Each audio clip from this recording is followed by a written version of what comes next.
오늘은 하늘의 사람들 65번째로 사도행전 14장 21절에서 28절까지 다시 그곳으로 라는 제목으로 여러분과 함께 하나님 말씀을 좀 나누려고 합니다. 처음 시작이 조금 무겁긴 하지만 오늘 하나님 말씀이라고 받고 여러분이 좀 들으셨으면 좋겠습니다. 한재성 선교사라고 계십니다. 1997년 자기 아내 김진희 선교사와 카자흐스탄을 들어가서 선교활동을 벌이게 되는데 2004년 9월 어느 날 이 한 선교사님이 사역을 위해서 잠깐 외출한 사이에 이슬람 괴한들이 가정에 침입을 합니다. 가난한 선교사 집에 가져갈 것이 없다 보니까 그의 아내 김진희 선교사님을 칼로 찔러 죽이게 됩니다. 그때 심정으로 그가 이렇게 고백을 합니다. 손발이 짐승처럼 뒤로 묶여 있었습니다. 얼굴이 옷으로 가려져 있었는데 옷을 들추는 순간 엄청난 피가 바닥에 쏟아졌습니다. 나는 심장이 터질 것 같았습니다. 입에 물린 재갈을 벗겨내고 맥을 짚었지만 뛰지 않았습니다. 그렇게 제 아내는 주님의 부름을 받아 떠났습니다. 이 한 선교사님은 그 이후에 아내의 죽음 때문에 엄청난 충격에 빠지면서 자기 아내를 어렵게 하고 힘들게 한 그 이슬람을 선교하러 갔다가 그 이슬람 교도들을 오히려 미워하고 증오하면서 카자흐를 떠나게 됩니다. 그러던 어느 날 그가 하나님의 위로의 메시지를 듣는데 뭐라고 하나님이 말씀하셨냐. 사랑하는 내 아들아, 내가 네 아내를 받았다. 사랑하는 내 아들아, 내가 너의 그 고통을 받았다. 내가 그 눈물을 받았다. 내가 그 아픔을 받았다. 그날 이 한 선교사님은 그 자리에서 꼬꾸라집니다. 왜냐하면 그의 모든 시선은 자기 아내를 죽인 이슬람 교도들에게 향해 있었는데 하나님은 그 고통과 분노와 아픔까지도 받으셨다라는 말씀을 듣고 그의 마음이 하나님 앞에 무너져 내렸다라는 거예요. 그리고는 이렇게 고백합니다. 저의 생명과도 같은 아내를 드렸으니 이제 제 생명을 드리는 것도 어렵지 않게 되었습니다. 그러면서 그렇게 미워하고 증오했었던 카자흐스탄으로 다시 그가 돌아갔다라는 간증을 제가 들었습니다. 여러분, 이것이 복음의 능력이에요.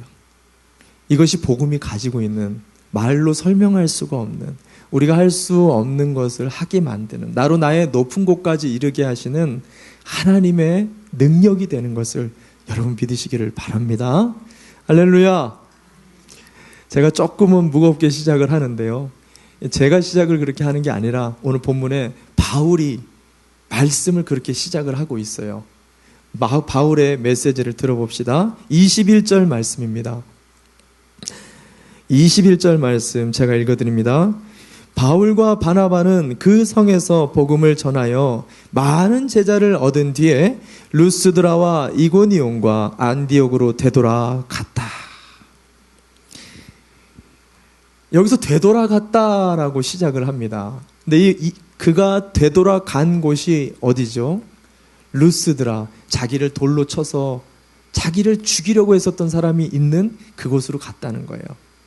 비시디아 안디옥과 이고니온, 자기를 끊임없이 방해하는 사람들 때문에 아무 말도 못하고 전도시를 복음화시켰음에도 불구하고 어마어마한 일을 했음에도 불구하고 그곳에서 아무것도 갖지 못하고 쫓겨난 그곳을 향해 다시 돌아갔다라는 말이에요.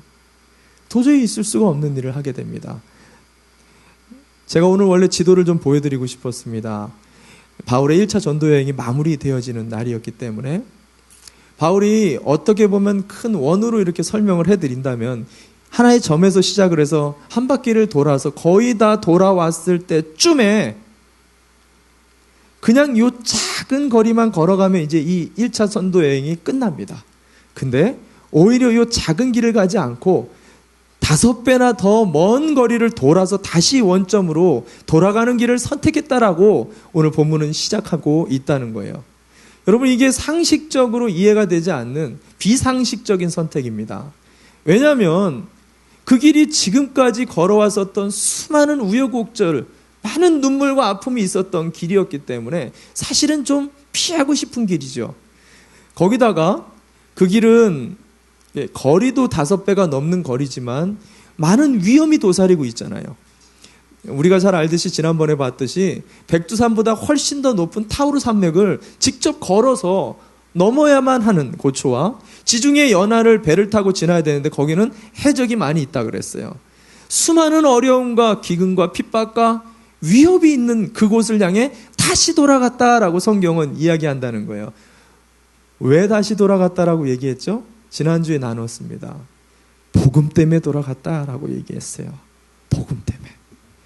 도대체 그놈의 복음이 뭐길래 정말 되돌아보기 싫은 그곳을 향해 다시 나아갈 수 있게 우리를 끌어주시고 우리를 밀어주시고 다시 그 자리에 다시 그 사람들 앞에 설 수 있도록 우리를 인도하시는가. 오늘 본문은 바울의 행로를 통해 3가지로 그 이유를 설명합니다.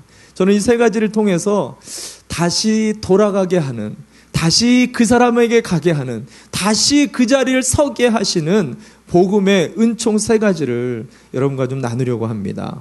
그 첫 번째, 오늘 바울이 돌아갔었던 첫 번째 이유를 성경은 제자들의 마음을 굳게 해주기 위해서 내가 돌아갔습니다 라고 설명합니다. 본문의 22절 말씀 함께 보겠습니다. 22절 말씀 제가 읽어드립니다. 그들은 제자들의 마음을 굳세게 해주고 믿음을 지키라고 권하였다. 그리고 또 이렇게 말하였다. 우리가 하나님 나라에 들어가려면 많은 환난을 겪어야 합니다. 바울이 그 위험함과 어려움, 비상식적인 것을 선택한 데 가장 큰 첫 번째 이유는요, 전도지에서 이제 막 예수님 믿기 시작한 그 사람들에게 다시 마음과 믿음을 굳게 잡아주기 위해서 돌아갔다라고 얘기를 한다는 것입니다. 여러분, 복음에서요, 열심히 전도하는 것이 참 중요합니다. 전도를 위해서 많은 재정과 희생과 섬김을 하는 것이 중요해요. 근데 전도 못지않게 중요한 것이 있습니다. 그것은 전도된 영혼을 그리스도 안에서 세워주는 양육이 더욱 중요하다는 거예요. 그 한 영혼이 서기까지를 물신양면 옆에서 세워주고 도와주는 양육이 필요하다는 것을 지금 이야기하는 거예요. 상상해 봅시다. 남자들은 잘 이해를 못합니다. 여자들은 잘 아실 텐데 아이를 낳잖아요. 그러면 엄마가 해산의 수고를 잉태하면서부터 막 입덧도 수없이 하면서 그리고 10개월 동안을 얼마나 힘듭니까? 그리고 애를 낳을 때 얼마나 그 고통스러워요. 남자들은 군대 가는 게 그렇게 싫다 그러는데 여자들은 애 낳는 게 그렇게 싫다 그러잖아요. 그런 해산의 수고를 감당해가지고 이제 아기를 뚝하니 낳습니다. 그러면 엄마가 야, 이제 내가 그동안 고생해서 너 낳았으니까 가서 네가 먹고 잘 살아라. 이렇게 할 수 있는 사람이 있을까요? 그런 엄마가 있을 수 있을까요? 몇 분 계시나 봅니다. 교회는 그렇더라고요. 교회는 그렇더라고요. 어느 성도가 그런 간증을 합니다. 목사님, 처음에 제가 교회를 왔을 때는요, 모든 성도들이 간도 쓸개도 빼줄 것 같이 다 사랑과 은혜와 감사로 나를 그렇게 반겨주더니 등록카드를 쓴 다음부터는 아는 체도 안 해요. 목사님, 이게 교회인가요? 여러분, 우리가 그래요. 우리가 그래요. 복음은요, 전도만이 아니라 그 영혼을 끝까지 책임져 줄 수 있는 거라는 것을 바울이 오늘 몸소 우리에게 보여줄 수 있다는 것입니다. 바울이 돌아가면서 그들 안에 양육을 하는데 어떤 양육을 했냐? 오늘 성경에 뭐라 그래요? 그들이 마음이 흔들리지 않게 굳게 잡아줬다. 믿음이 흔들리지 않게 굳게 잡아줬다라고 얘기합니다. 이 말인즉 내가 신앙이 다시 시작이 되고 내가 신앙이 그전보다 더 성장하려고 하고 내가 신앙생활을 뭔가 좀 뜨겁게 하려고 하는 사람에게 뭐가 있다? 시험이 있다라는 것을 얘기하는 거예요. 오늘 뭐라고 얘기합니까? 22절 후반부에 하나님 나라에 들어가려면 반드시 must be 강조해요. 반드시 필수 불가결하게 분명하게 있는 게 있는데 그게 뭐냐면 고난이 있을 거라는 거예요. 억울한 일이 있을 거라는 거예요. 오해와 곡해와 시험과 시련이 너희들의 인생 가운데 분명히 있을 거다라고 경고해주고 있다라는 거죠. 그렇다면 어떤 고난과 어려움들이 있을까? 우리는 잠깐 다 알 수는 없지만 이 사도 바울이 경험했었던 예수님을 믿으면서부터 당했던 많은 고초와 어려움들을 통해서 대략 이런 것들을 당할 수 있겠구나 볼 수가 있는데요. 성경을 보면은 바울이 당했었던 고난과 고초가 크게 두 종류가 있어요. 하나는 육체적인 고난입니다. 성경 말씀을 하나 보도록 하겠습니다. 고린도후서 11장 23절과 27절 좀 긴데요. 제가 읽어드릴 때 바울이 이런 고초를 당했구나 한 번 더 묵상하면 좋겠습니다. 나는 수고도 더 많이 하고 감옥살이도 더 많이 하고 매도 더 많이 맞고 여러 번 죽을 뻔했습니다. 유대 사람들에게 마흔에서 하나를 감한 5채 찍으로 맞은 것이 3번이나 맞았고 돌로 맞은 것이 1번이요 파선을 당한 것이 3번이요 밤낮 꼬박 하루를 망망한 바다를 떠나댔으며 자주 여행하는 동안에는 강물의 위험과 강도의 위험과 동족의 위험과 이방 사람의 위험과 도시의 위험과 광야의 위험과 바다의 위험과 거짓 형제의 위험을 당하였습니다. 수고와 고역에 시달리고 여러 번 밤을 지새우고 줄이고 목마르고 여러 번 굶고 추위에 떨고 헐벗었습니다. 여러분 이런 분 계세요? 여러분 이런 분 계세요? 이런 말씀을 하니까요. 다 그걸 쭉 하니 듣더니 한 성도가 그래요. 나 예수님 안 믿을래요. 예? 무슨 놈의 예수님을 믿는데 이런 고초와 고난이 많습니까? 사도 바울은 그냥 생각 속에서만 어려움을 당한 게 아니라 실제로 몸으로 당했죠. 똑같은 일을. 근데 성경은 뭐라고 얘기하냐면 이런 고난이 너희에게도 분명히 있을 거다라고 얘기한다는 거예요. 여러분 주변에 이런 고민을 한 번쯤 해본 적이 있을 거예요. 왜 예수 믿는 사람의 인생이 이렇게 기구한가? 왜 열심히 신앙생활을 하려고 좋은 교회에 왔는데 왜 내가 말씀도 열심히 공부하려고 하는데 자꾸 내 남편은, 내 아내는, 내 자녀는, 내 인생은 왜 자꾸 이렇게 꼬이는가? 이러느니 차라리 예수님 안 믿었으면 좋겠다. 이렇게까지 생각은 안 하더라도 여러 가지 고민들이 우리 가운데 있는 분들이 있을 거예요. 그래서 양육이 필요한 겁니다. 양육이 뭔지를 보세요. 양육은 믿음이 흔들릴 때, 우리의 마음이 흔들릴 때 잡아주는 거예요. 여러분 정확히 아셔야 됩니다. 이 땅의 성도와 교회는 문제가 없는 사람이거나 문제가 없는 곳을 말하는 게 아니에요. 오히려 어떻게 보면 세상보다 더 많은 고난을 당할 수도 있습니다. 더 어려운 곳이 일어나는 곳이 바로 교회일 수가 있어요. 근데 여러분이 아셔야 될 게 있습니다. 고난과 어려움과 고초와 힘듦은 예수를 믿든 안 믿든 세상이든 교회든 어느 곳에나 다 똑같이 있다라는 사실이에요. 근데 예수 믿는 자들에게는 예수님이 함께 거하시는 그 교회 안에는 죽음과 사망의 권세를 이기는 예수 그리스도의 은혜가 있다라는 것을 붙들고 사는 사람들, 그게 그리스도인이라는 거예요. 세상 사람들은 의지할 데가 없어요. 세상 사람들은 이 죽음의 고통과 고난을 이길 힘이 없어요. 이것을 해명할, 이것을 납득하게 되어질 어떠한 도움도 위로도 받을 수가 없다라는 거예요. 근데 저와 여러분 예수 믿는 자들은 이것을 이기는 하늘의 위로와 이것을 이기는 부활의 권세와 이것을 이기는 놀라운 예수의 권세를 가진 자들인 것을 여러분 믿으시기를 바랍니다. 이것을 알려주는 것이 양육이에요. 이것을 세우기 위해 다시 그곳을 향해 나갈 수 있는 게 복음의 열정입니다. 저와 여러분에게 이 복음의 열정이 있기를 바라요. 여러분 주변에 복음을 전하는 분들이 참 많습니다. 예마 모임을 하면 그런 간증들을 참 많이 하세요. 정말 계속적으로 우리 예마 모임 그런 모임 됐으면 좋겠습니다. 근데 그렇게 복음만 딱 전하고 교회만 딱 잡아다 놓고 끝나는 게 아니라 복음은 그 영혼이 주님 앞에 바로 설 때까지 붙잡아주고 기도해주고 양육해주고 중보해주는 것, 그것이 복음이랍니다. 저와 여러분이 그 복음을 붙들고 다시 그곳으로 그 사람에게 그 자리를 지킬 수 있기를 주님의 이름으로 축원합니다. 아멘. 두 번째, 오늘 바울은 내가 그곳을 힘든데도 간 이유를 이렇게 말합니다. 지도자를 세우기 위해서 갔다라고 이야기합니다.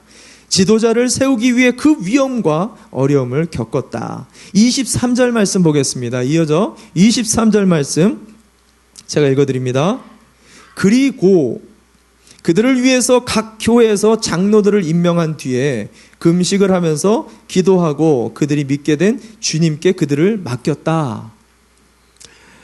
그리고 양육을 하면서 그들 안에 지도자들을 세웠다는 얘기를 하는 건데요. 사실은 한두 명 있으면 지도자가 필요 없죠. 사람들이 많이 늘었기 때문에 지도자가 필요했다라는 것입니다. 그만큼 루스드라와 이고니온과 비시디아 안디옥에 많은 부흥들이 일어났다라는 거죠. 근데 여기서 말하는 이 장로는 누구인가? 우리 유경환 장로님을 얘기하는 건가? 이 장로는 누구일까요? 이것은 장로교에서 이야기하는 장로가 아니라 당시 교회의 영적 지도자들을 이야기합니다. 주로 사도, 그 당시에는 12사도가 있었잖아요. 12사도 외에 교회를 돕고 세워나가는, 한마디로 얘기하면 목회자들을 이야기합니다. 그래서 신약 성경에 나오는 장로들의 대부분은요,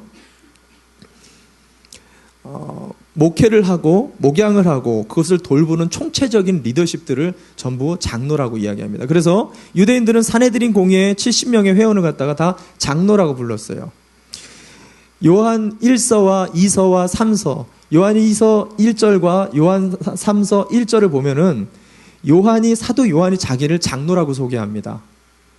장로는 교회를 치리하는, 교회를 돕고 목양을 하는, 교회를 위해서 죽을 수 있는 목자요, 하나님의 그 목양을 돕는 리더였다라는 거죠. 그런 사람들을 이렇게 세워나가고 있었는데요. 여러분이 여기서 한 가지를 고민해 볼 필요가 있는 게 있어요. 뭐냐면, 이 바울이 1차 전도 여행을 지금 돌면서 몇 개월 차이로 계속 돌았잖아요. 이 중에는요, 이제 막 생긴 지 며칠 안 되는 교회들도 있어요. 길어봐야 몇 개월 안 된 교회들이에요. 근데 그 당시 신학교가 있습니까? 거기에 오랫동안 신앙생활을 연륜 있게 쌓아온 성품 좋은 사람들이 있을까요? 우리의 기준으로 생각할 때 탁월한 지도자, 리더십을 가질 만한 목회자들이 있었을 것 같냐는 거죠. 없죠. 더더군다나 그들이 성경 공부를 한 것도 아니고 신약 성경책이 있었을까요? 없지요. 오직 예수님의 복음 하나만을 듣고 예수님의 생명의 길을 따라가려고 헌신하고 노력을 하는데 보고 쫓아갈 게 아무것도 없는 거예요. 소경이 소경을 이끄는 상황이 벌어지는 거죠. 그러다 보니까 여러분, 바울이 와가지고 지도자를 세워야 되는데 누구를 세우겠어요? 참 기가 막힌 일입니다. 그런데 거기서 장로들을 세웠대요.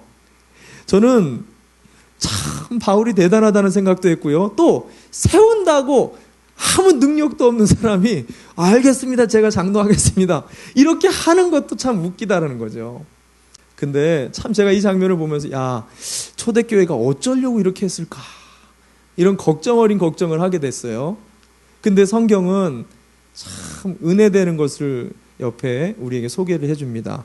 바울이 그렇게 담대하게 사람들을 세울 수 있었던 이유, 여러분 주목해서 보기를 바랍니다.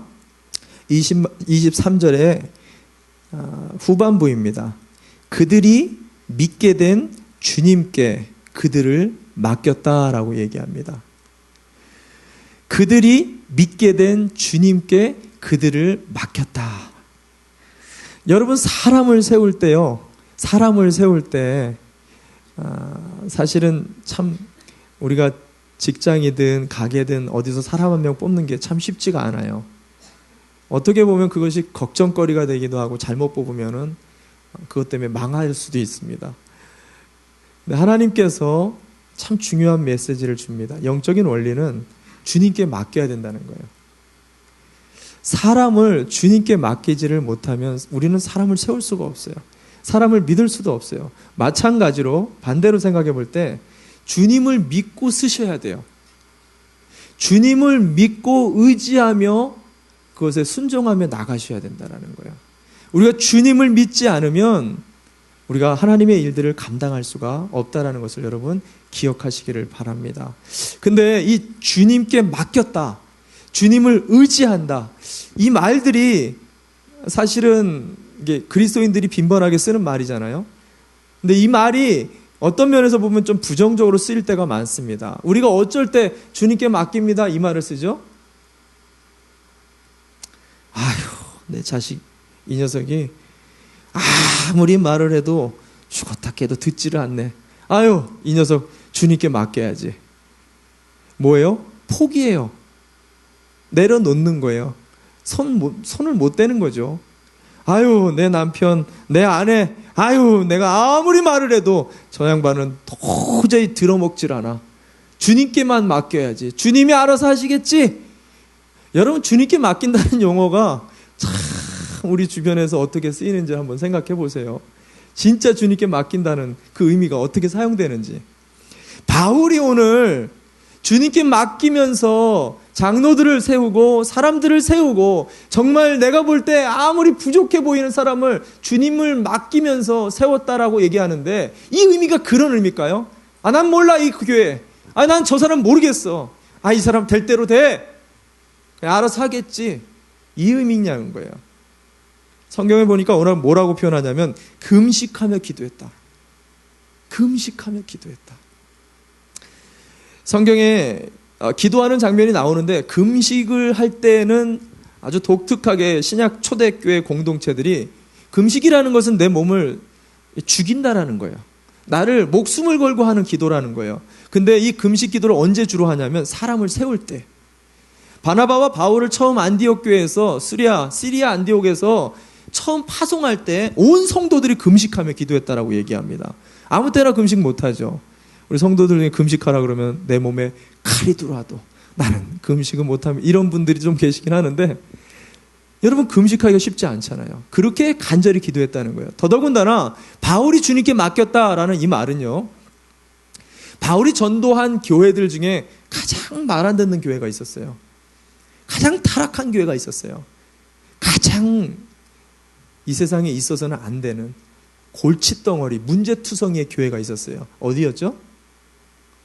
고린도 교회. 고린도 교회였어요. 여러분, 고린도 교회 어떻게 보면은 바울이 제일 먼저 주님께 맡기고 싶었던 교회였을 거예요. 근데 그가 고린도 교회를 어떻게 주님께 맡겼는지를 하나 봅시다. 고린도후서 2장 4절 말씀인데요. 제가 함께 읽어드립니다. 고린도후서 2장 4절입니다. 나는 몹시 괴로워하며 걱정하는 마음으로 많은 눈물을 흘리면서 여러분에게 그 편지를 썼습니다. 그러나 그것은 여러분의 마음을 아프게 하려고 한 것이 아니라 여러분을 내가 얼마나 극진히 사랑하고 있는지를 알려주려고 한 것이었습니다. 여러분, 바울이 주님께 맡긴다라는 것은요, 더욱더 내 마음을 다 들여서 쏟아 부으면서 날마다 눈물로 간구하며 그들을 위해 기도했다라는 것을 말합니다.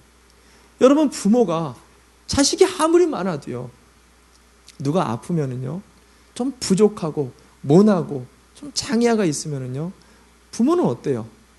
그에게 더 많은 애정이 가는 거예요. 그에게 더 많은 눈물이 가고 그에게 더 많은 정성과 사랑과 보살핌이 가는 거예요. 지금 바울이요, 주님께 맡겼다라는 것은요, 그 의미예요. 아, 그냥 될 대로 되라, 이게 아니라는 거예요. 중국에 모택동이라고, 아주 못된 사람이죠. 이 모택동이라고 이런 지도자가 한번 서서 중국 온 교회가 발칵 뒤집어진 시련의 시기가 있죠.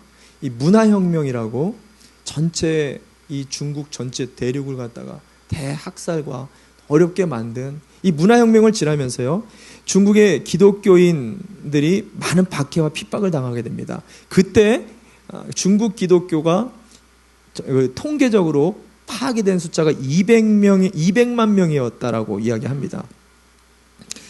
그 당시 선교사들도 많이 순교를 당하고 추방을 당하게 되는데,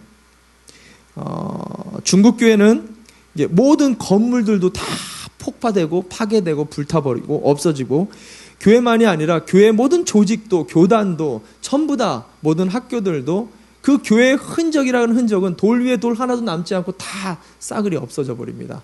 그리고 성도들은 목숨을 부지하기 위해서 지하교회로 들어갑니다. 그리고는 공산 치하에서 무려 60년이라는 세월이 지나게 되죠.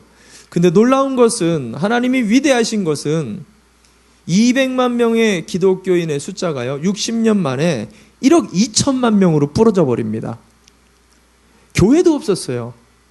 성경도 없었습니다.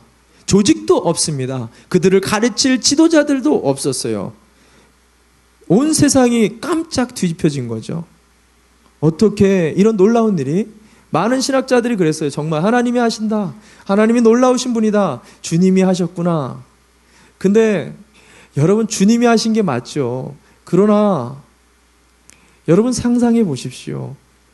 그 선교사들이 눈물로 키운 그 한 영혼을 그냥 놓고 나갔을까요? 눈물로 돌 하나 쌓았었던 그 중국의 성도들이 자기의 교회가 무너지는 광경을 보면서 그냥 넋놓고 주님이 알아서 하시겠지 그랬을까요? 아니에요. 그들은 날마다 기도했어요. 날마다 주님이 오시도록, 날마다 회복이 되어지도록, 날마다 이 땅에 다시 일어날 수 있도록, 그들을 놓고 그들을 이 불모지와 같은 광야에 놓고 가는 그 선교사들은 몸은 멀어졌겠죠. 그러나 그들의 마음은 그 땅을 향하여 목숨을 걸고 날마다 바울과 같이 통곡하면서 주여 그 땅을 불쌍히 여겨 주옵소서, 그 땅을 향하여 모금을 하고 그 땅을 향하여 모든 전략적으로 도울 수 있는 것들을 도우면서 주님의 손과 발이 되어 그들을 격려하고 계속적인 중국 교회를 일으키기 위한 도움의 손길이 있었다라는 것입니다. 바울은 오늘 주님께 맡겼다, 그래서 그들을 세웠다, 그렇게 할 때 이렇게 그들을 세워나갔다는 말을 하는 것입니다. 저는 저와 여러분이 우리의 자녀들을 세워나가실 때 이렇게 주님께 맡기시길 바랍니다. 저는 여러분들이 배우자들을 주님께 맡기실 때 이렇게 주님께 맡기시기를 바랍니다. 저는 여러분들이 여러분 주변에 한 영혼을 구원할 때 이렇게 주님께 맡길 수 있는 저와 여러분 다 되시기를 주님의 이름으로 축원합니다.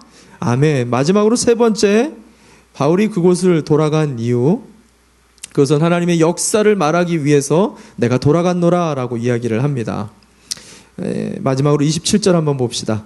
27절 말씀 제가 읽어드립니다. 그곳에 이르러서 그들은 교회 회중을 불러 모으고서 하나님께서 자기들과 함께 행하신 모든 일과 하나님께서 이방 사람들에게 믿음의 문을 열어주신 것을 보고하였다. 1차 전도 여행이 처음 시작된 교회가 안디옥 교회였잖아요. 근데 지금 비시디아 안디옥에 또 안디옥 교회가 또 만들어졌습니다. 그래서 똑같이 혼동이 되는데, 이 처음 바울과 바나바를 파송한 교회는 이 수리아 지역에 있는 안디옥, 예루살렘 좀 위쪽에 있는, 북부 쪽에 있는 시리아 지역에 있는 안디옥 교회였고요. 나중에 전도를 하면서 만들어진 이 안디옥, 비시디아 안디옥은 터키 지역에 있습니다. 유럽의 중심부에. 수리아 안디옥에서 나와서 구브루 섬에서 복음을 전하고, 그리고 지중해 연안을 지나서 비시디아 안디옥에 거쳐서 이고니온과 루스드와 그리고 더베까지 이 1차 전도 여행을 잘 이렇게 마치고 이제 이 모든 것을 되돌아오면서 그 은혜의 소식을 가지고 이제 수리아 안디옥으로 본교회로 돌아와가지고 선교 보고를 하기 위해서 내가 그들 하나하나들을 지금 거쳤다, 그 말을 하는데요. 여기에 뭐라고 얘기하냐면 두 가지가 이 보고의 핵심이었어요. 하나는 뭐냐면 하나님께서 이 놀라운 일들을 행하셨다라는 거예요.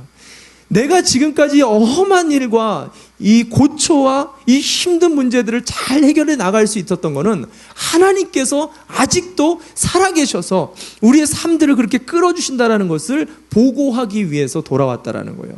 또 한 가지는 여전히 복음은 능력이 있어서 복음을 듣는 모든 사람들의 마음이 활짝 열리도록 하나님이 그렇게 도와주셨다라는 것을 간증하기 위해서 돌아왔다라는 것입니다. 여러분, 이게 교회예요. 이게 교회가 돼야 되는 거예요. 교회는요, 하나님이 귀한 사람들을 불러 모아놓고 그냥 신앙 공동체 하나 이렇게 꾸려나가기 위해서 예배하는 그런 공동체가 아니에요. 여러분들은 부름받은 에클레시아, 불러내서 특별한 사명을 주시기 위해서 오늘도 이 자리 가운데 하나님은 저와 여러분에게 말씀하여 주시는 하나님이신 것을 여러분 예배 가운데 느끼셔야 돼요.